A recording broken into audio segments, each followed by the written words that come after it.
Hi guys, welcome to Study House. तो आज हम बात करेंगे टर्की ग्रीस स्टैंड ऑफ के बारे में। ये क्या है, इनकी जोग्राफिकल लोकेशन के बारे में भी जानेंगे, क्योंकि अभी रिसेंटली जो फ्रांस है उसके द्वारा उसकी खुद की आर्मी को मेडिटेरेनियन सी में तैनात किया गया। तो इसके पीछे क्या रीजंस हैं, इन सब चीज़ों का पूरे डिटेल में हम एनालिसिस करेंगे। और अगर आपको ये वीडियो यूजफुल लगे then do like, share and subscribe to Study House. Okay, so let's start. अभी रिसेंटली जैसे कि अभी बात कर रहे थे हम, फ्रांस के द्वारा जो उसकी खुद की मिलिट्री है उसको जो मेडिटेरेनियन सी है उसके ईस्टर्न साइड में यहाँ पे उसको तैनात किया गया है, क्योंकि अभी जो ग्रीस और टर्की है उन दोनों के बीच में अभी काफ़ी ज़्यादा टेंशन चल रही है, क्योंकि वहाँ पे बेसिकली एक जो गैस रिजर्व है, एक नया गैस रिजर्व वहाँ पे डिस्कवर किया गया था। इसकी वजह से ही यहाँ पे ये जो मिलिट्री है फ्रांस के द्वारा यहाँ पे डिप्लॉय की गई है। बट फ्रांस का कहना है यहाँ पे ये है कि जो मेडिटेरेनियन सी में जो फ्री मूवमेंट होता है या फिर जो इंटरनेशनल लॉज हैं मेडिटेरेनियन सी को लेके, उन सब के रहते हुए ही उन सबको प्रोटेक्ट करने के लिए और फ्री नेविगेशन के लिए मेडिटेरेनियन सी में उसने अपनी सेना को वहाँ पे तैनात किया है। तो सबसे पहले हम उसकी जोग्राफिकल लोकेशंस देख लेते हैं। जैसे कि आप लोग यहाँ पे देख सकते हैं, ये वर्ल्ड मैप है। यहाँ पे ये नॉर्थ अमेरिका है, ये साउथ अमेरिका कॉन्टिनेंट है, ये एशिया है, और यहाँ पे हमारा इंडिया है, और ये अफ्रीकन कॉन्टिनेंट है। तो यहाँ पे जो रेड है ये है टर्की। ओके, और इसके साइड में, इसके जस्ट साइड में, जैसे कि आप लोग यहाँ पे भी देख सकते हैं, इसके जस्ट साइड में यहाँ पे है ग्रीस। ओके, और जैसे कि आप लोग यहाँ पे देख सकते हैं ये है टर्की, इसके इधर साइड में ग्रीस है, और इन दोनों के जो नीचे यहाँ पे है ये है एगियन सी, और ये वाला जो वाइट शेड वाला जो बड़ा सा रीजन है ये है मेडिटेरेनियन सी। ओके, और इसके यहाँ पे लेफ्ट में, यहाँ पोजीशन पे, यहाँ पे आता है फ्रांस। उसके द्वारा यहीं पे ही जो मेडिटेरेनियन सी का जो ईस्टर्न पार्ट है यहाँ पे इसकी आर्मी को डिप्लॉय किया गया है। ओके, तो यहाँ पे कई सारे रीजंस बताए जाते हैं, बट मेनली वो जो गैस रिजर्व है, ये गैस पाइपलाइन बनाई गई थी यूरोपियन यूनियन के द्वारा। यूरोपियन यूनियन और उसके जो वेस्टर्न एशिया के जो एलाइज हैं और नॉर्थ अफ्रीका के जो एलाइज हैं, इन सब ने मिलके एक गैस पाइपलाइन बनाई मेडिटेरेनियन सी से यूरोप के लिए। यूरोप की जो मेन लैंड है वहाँ के लिए जो मेडिटेरेनियन सी से ये पाइपलाइन बेसिकली जो गैस है उसको यूरोपियन यूनियन तक ट्रांसपोर्ट करेगी। ये इसका मेन काम होगा, और इसमें यूरोपियन यूनियन के द्वारा सारे एलाइज को लिया गया, बट यहाँ पे टर्की जो है उसको छोड़ दिया गया। तो इसकी वजह से टर्की में काफ़ी ज़्यादा टेंशन क्रिएट हो गया। और यहाँ पे जो ये पाइपलाइन का जो काम किया गया यूरोपियन यूनियन के द्वारा, बेसिकली इसका मकसद यहाँ पे ये है कि जो यूरोप है उसकी जो अभी डिपेंडेंसी है जो गैस की या गैस ट्रांसपोर्ट की, वो बेसिकली रसिया पे है, तो उससे वो इंडिपेंडेंट होने के लिए इस गैस पाइपलाइन का ये प्रोजेक्ट यूरोपियन यूनियन के द्वारा किया गया था। और इससे पहले भी 2019 में एक ईस्ट मेड गैस फोरम भी बनाया गया था कई सारी कंट्रीज़ के द्वारा, जैसे कि सिरिप्स है, या फिर इजिप्ट है, ग्रीस है, इसराइल है, इटली है, जॉर्डन है, पैलेस्टाइन है। और इसमें से फिर भी टर्की को अलग एक्सक्लूड कर दिया गया। तो इस वजह से जो टर्की है वो काफ़ी ज़्यादा प्रॉब्लमेटिक सिचुएशन बना रहा है टर्की और ग्रीस के बीच में।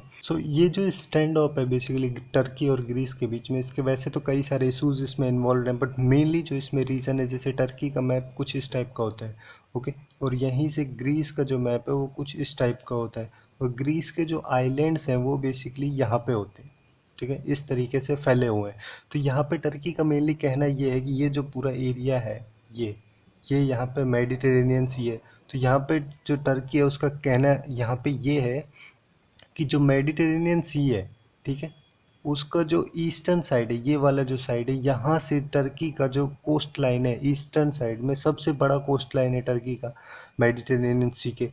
बट यहाँ पे जो वो स्ट्रिप मिलती है इसको, जो वाटर की जो स्ट्रिप मिलती है टर्की को, बेसिकली काफ़ी ज़्यादा नैरो है। क्यों नैरो है? क्योंकि जो ग्रीस है उसके जो ये आइलैंड्स हैं ये यहाँ तक फैले हुए हैं। इस वजह से इनमें से एक आइलैंड है, द आइलैंड ऑफ कोस्टलेरिजो, जो कि टर्की से बस दो, टर्की का जो सदर्न पार्ट है यहाँ से बस 2 किलोमीटर की दूरी पे है, और जो ग्रीस है उससे 570 किलोमीटर की डिस्टेंस पे है, जो ग्रीस की जो मेन लैंड है वहाँ से। तो ये काफ़ी ज़्यादा प्रॉब्लमेटिक सिचुएशन है टर्की और ग्रीस के बीच में। इस वजह से ही इन दोनों के बीच में ये कन्फ्लिक्ट का इशू हुआ है। ये टर्की और ग्रीस के बीच का जो स्टैंड ऑफ है ये पहला स्टैंड ऑफ नहीं है, इससे पहले भी बहुत बार इस टाइप के स्टैंड ऑफ इन दोनों कंट्रीज़ के बीच में हो चुके हैं। तो यहाँ पे जैसे कि अभी हमने बात की, यूरोपियन यूनियन जो था उसके द्वारा एक पाइपलाइन प्रोजेक्ट चलाया गया था कुछ कंट्रीज़ के साथ में मिलकर, जिसमें जो टर्की था उसको एक्सक्लूड किया गया था।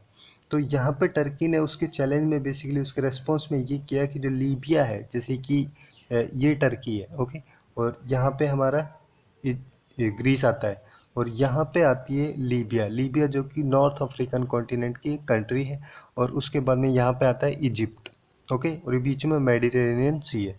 तो टर्की का जो सदर्न पार्ट है उसके द्वारा और जो लीबिया का नॉर्थ पार्ट है, इन दोनों के बीच में एक एक्सक्लूसिव इकोनॉमिक जोन बनाया गया इन दोनों कंट्रीज के द्वारा। तो बाद में हुआ क्या कि जो ग्रीस है उसके द्वारा ये क्लेम किया गया कि जो टर्की का जो ये जोन है, ये बेसिकली ग्रीस की जो मैरीटाइम सोवरेनिटी है उसको वायलेट करता है। और उसके बाद में ग्रीस ने क्या किया, उसके बाद में ग्रीस ने खुद एक एक्सक्लूसिव इकोनॉमिक जोन अनाउंस किया इजिप्ट के साथ में, ठीक है, इजिप्ट के साथ में ये अनाउंस किया, जो बेसिकली ये जोन था जो टर्की की जो बाउंड्री है उसके साथ में, टर्की की जो मैरीटाइम बाउंड्री या फिर जो बोल सकते हैं हम एरिया वाला जो एक्सक्लूसिव इकोनॉमिक जोन था उसके साथ में पूरी तरह से क्लैश हुआ। सो ऐसे ही इन दोनों कंट्रीज़ के बीच में इस टाइप के काउंटर एक्शन चलते रहते हैं, और इन सब में कई सारी कंट्रीज़ का भी इन्वॉल्वमेंट होता है। जैसे इस टाइप का जो स्टैंड ऑफ है इससे काफ़ी पोटेंशियली इन्वॉल्वमेंट रहा है यूरोप का, इसमें अभी हमने देखा वेस्ट एशिया और नॉर्थ अफ्रीका का भी यहाँ पे काफ़ी इन्वॉल्वमेंट रहता है। और जो फ्रांस है उसके द्वारा अभी रिसेंटली जो मिलिट्री है मेडिटेरेनियन जो सी है उसके वहाँ पे मिलिट्री उसके द्वारा तैनात कर दी गई है फ्रांस के द्वारा। और इसके साथ साथ जो सिरिप्स है, सिरिप्स बेसिकली कहाँ पे, सिरिप्स जैसे ये टर्की है, ठीक है, टर्की की यहाँ पे सिरिप्स है।